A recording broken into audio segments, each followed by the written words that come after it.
saying from the other songs. Mike's Daily Podcast. Episode 458. It's Saturday, February 2nd, 2013, 12 p.m. Pacific Time. Internet talk radio for your imagination. Mike Matthews broadcasting from the last place on earth, located somewhere in Podcastro Valley, California. Today we hear from Chely Shoehart, Floyd the Floorman, Xander the Engineer.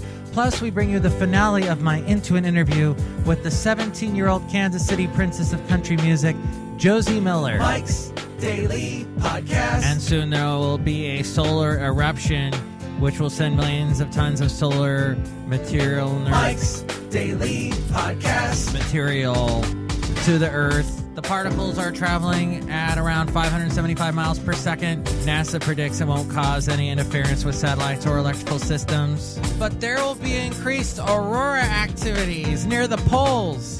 But I live too far away from them, so I have corona woes. I'm glad you tuned into this podcast to find out about the latest coronal mass ejections. Mike's Daily Podcast. Meanwhile, when the San Francisco 49ers move to the Santa Clara Stadium, they're going to have objections. Mike's because they're going to be right in Daily the flight path to Podcast. the San Jose International Airport. Yeah, they're going to be planes flying right over the stadium. Imagine if they get to go to the Super Bowl again, and they're having the Super Bowl there, and all the planes will be flying over right when the announcers are talking to each other, going, "Wow, that was a great hit."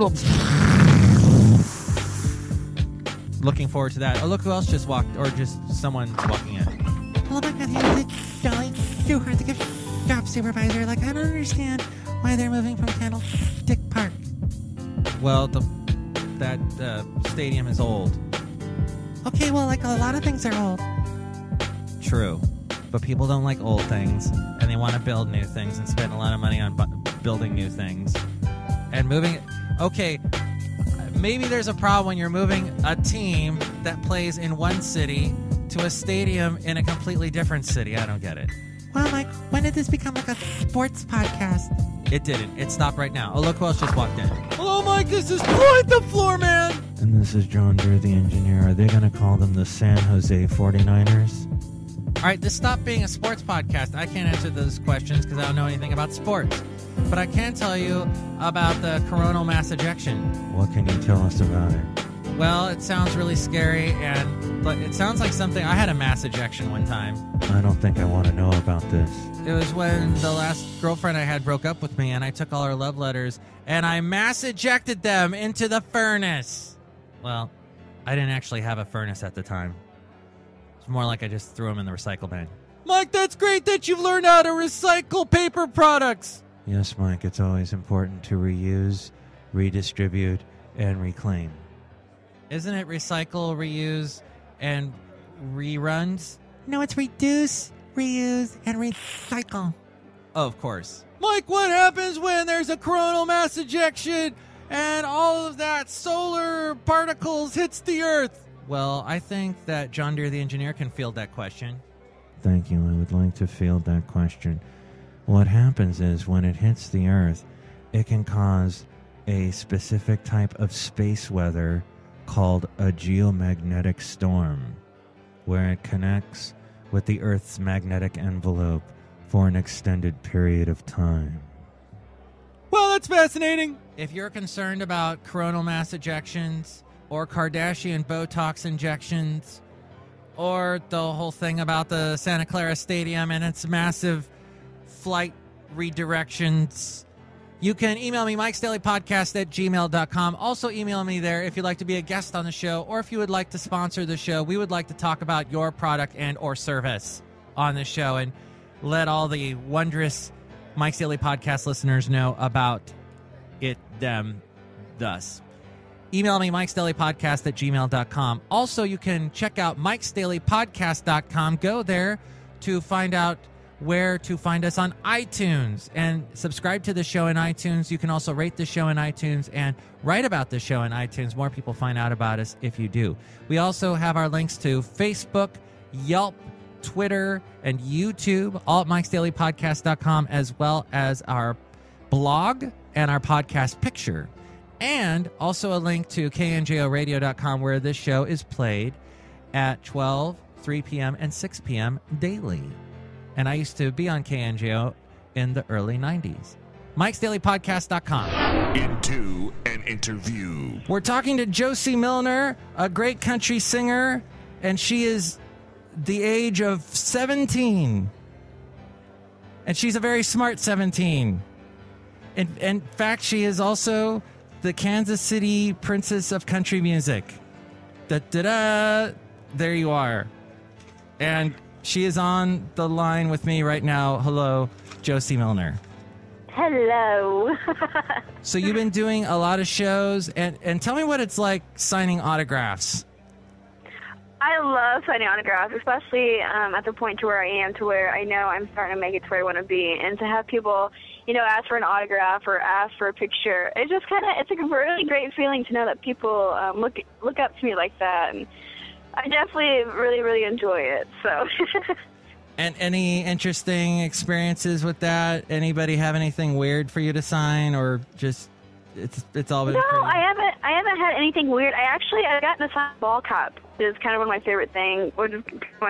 That I was able to sign, because I'd never been able to do that before, and you see the stars always do it, and I never had a chance to. So whenever it's actually a guy who asked me to do it, which is pretty cool. But no, I haven't had anything weird. I have really great moments with signing autographs. I actually had this past year at the Holden Fair that I played at, I had a little girl come up and ask my autograph, and I was in the middle of performing, which is kind of weird, but I stopped the show so I can sign it for her, and she was so happy and she was so excited. And after I was done, and once I got a little bit later, they actually came back to say bye because they're about to leave the fair, and her mom came up to me and told me that she'd been crying ever since I signed the poster for her. And I felt so humbled to be able to know that I give her inspiration, or I inspire her so much. And I love having moments like them, because I know it shows me that I'm a good role model for younger girls, and it makes me feel really good. So that is great. That is great. And I hear Adam Levine of Maroon 5 liked your Facebook page.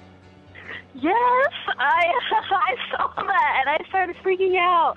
No, I don't know if it's really him, but hey, it's good enough for me. Wow. Well, that would not shock me if he were a fan of yours. Well, thank you. And you do an excellent cover. I noticed this on YouTube. I guess you were 13 when you did this. You did a cover of Holly Dunn's Daddy's Hands. Yes. I whenever growing up, I always did kind of little talent shows here and there, and I actually did that song. And like you said, I was 13 at the time, so I was just getting started. And that's one of my dad's always favorite songs because of the meaning behind the song, obviously. And right. So I decided to do that one for him. And everyone really enjoyed it when I sang that song. Should I say? You do a great job. You really do. When I was very impressed in that video. Thank you. That was so long ago, I feel like, but thank you. It was like very genuine, and at your age, it was like 13. I was like, wow, that's just it. It was very good, and I know Adam Levine would have been impressed too. Well, I hope so. That'd be awesome. So you grew up on a farm?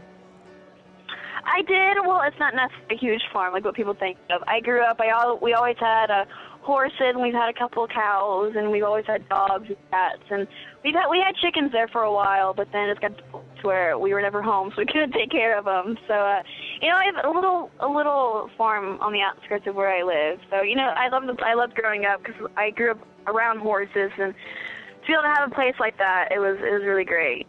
What did you get to name your horses?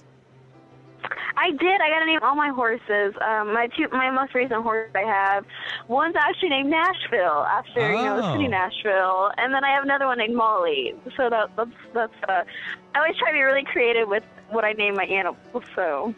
And tell us about your doggy. Yes, I got a puppy. I got a corgi about a month and a half ago, and I named him Opry after the Grand Ole Opry, and everyone's found that one pretty creative, and I love it considering, the Grand Ole Opry is country music, and I love country music, so. And you made a visit to the Opry recently. I think I saw on your Facebook some pictures of you in front of the Ryman Auditorium. Yes. I got to go to the Ryman whenever we went to Nashville, and oh my gosh, that was almost overwhelming to be able to walk through the doors and know that so many people have stood and performed. There were so many great people, And unfortunately, I wasn't able to go see the Guild Opry. Hey, it's okay. I got to see the Ryman where everything started, so I was okay with it. Yeah, it's like more historical. I really enjoyed it. And I wanted to tell you that I'm going to write a country song for you. To sing. It's going to be a country reggaeton techno song for you to record. Okay. All right, that sounds good. And I do all the instrumentation, and I record it using a cassette player, and you'll love it. This will be so great. All right, it sounds good.